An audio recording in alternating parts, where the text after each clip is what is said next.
السلام علیکم۔ کہانی کو آخر تک پورا سنیے گا، اور اگر آپ چینل پر نئے ہیں تو سبسکرائب ضرور کیجیے گا۔ امام طبرانی کی کتاب میں ایک واقعہ۔ حضرت صعصع بن ناجیہ در رسول اللہ صلی اللہ علیہ وآلہ وسلم پر کلمہ پڑھنے آئے۔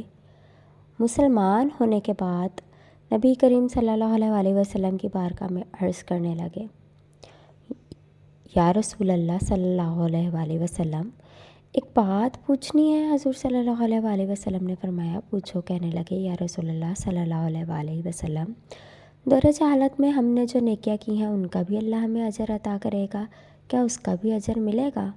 تو نبی کریم صلی اللہ علیہ وآلہ وسلم نے فرمایا، تو بتا تو نے کیا نیکی کی؟ تو کہنے لگا، یا رسول اللہ صلی اللہ علیہ وآلہ وسلم، میرے 2 اونٹ گم ہو گئے۔ میں اپنے تیسرے اونٹ پر بیٹھ کر اپنے 2 اونٹوں کو ڈھونڈنے نکلا۔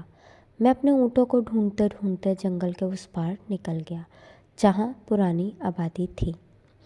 وہاں میں نے اپنے 2 اونٹوں کو پا لیا۔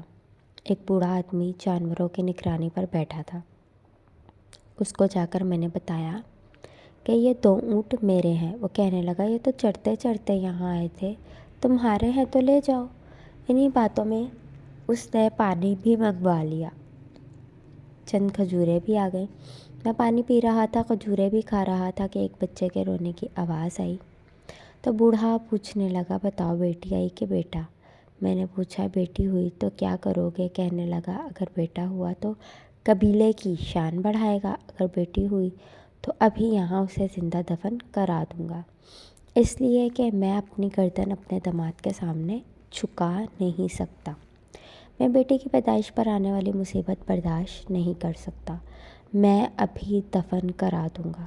حضرت صعصع بن ناجیہ رضی اللہ تعالیٰ عنہ فرمانے لگے، یا رسول اللہ صلی اللہ علیہ وآلہ وسلم، یہ بات سن کے میرا دل نرم ہو گیا۔ میں نے اسے کہا، پھر پتہ کرو بیٹی ہے کہ بیٹا ہے۔ اس نے معلوم کیا تو پتہ چلا کہ بیٹی آئی ہے۔ میں نے کہا، کیا واقعی تو دفن کرے گا؟ کہنے لگا، ہاں۔ میں نے کہا، دفن نہ کر، مجھے دے دے، میں لے جاتا ہوں۔ یا رسول اللہ صلی اللہ علیہ وآلہ وسلم، مجھے کہنے لگا، اگر میں بچی تم کو دے دوں تو تم کیا دو گے؟ میں نے کہا، تم میرے 2 اونٹ رکھ لو، بچی دے دو۔ کہنے لگا، نہیں، 2 نہیں، یہ جس اونٹ پہ تو بیٹھ کے آیا ہے یہ بھی لے لیں گے۔ حضرت صعصع بن ناجیہ رضی اللہ تعالیٰ عنہ نے عرض کرنے لگے، ایک آدمی میرے ساتھ گھر بھیجو، یہ مجھے گھر چھوڑائے، میں یہ اونٹ اسے واپس دے دیتا ہوں۔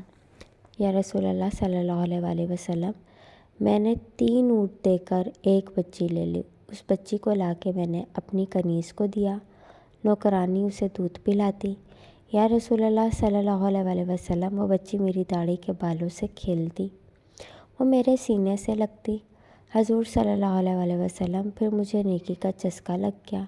پھر میں ڈھونڈنے لگا کہ کون سا قبیلہ بچیاں دفن کرتا ہے۔ یا رسول اللہ صلی اللہ علیہ وآلہ وسلم، میں 3 اونٹ دے کے بچی لایا کرتا۔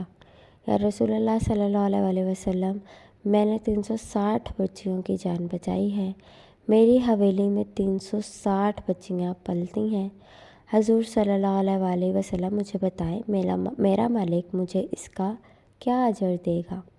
کہتے ہیں حضور صلی اللہ علیہ وآلہ وسلم کا رنگ بدل گیا، داڑھی مبارک پر آنسو گرنے لگے، مجھے سینے سے لگایا، میرا ماتھا چوم کے فرمانے لگے، یہ تو تجھے اجر ہی تو ملا ہے، رب نے تجھے دولت ایمان عطا کر دی ہے۔ نبی کریم صلی اللہ علیہ وآلہ وسلم فرمانے لگے، یہ تیرا دنیا کا اجر ہے، اور تیرے رسول اللہ صلی اللہ علیہ وآلہ وسلم کا وعدہ ہے، قیامت کے دن رب کریم تمہیں خزانے کھول کے دے گا۔ نوٹ: موجودہ دور میں پھر سے زمانہ جاہلیت کی فکر لوٹ آئی ہے۔ لوگ اگرچہ اس دور میں عموماً زندہ دفن تو نہیں کرتے، لیکن اسے ناپسند کرنا اور بوجھ سمجھنا عام ہو گیا ہے۔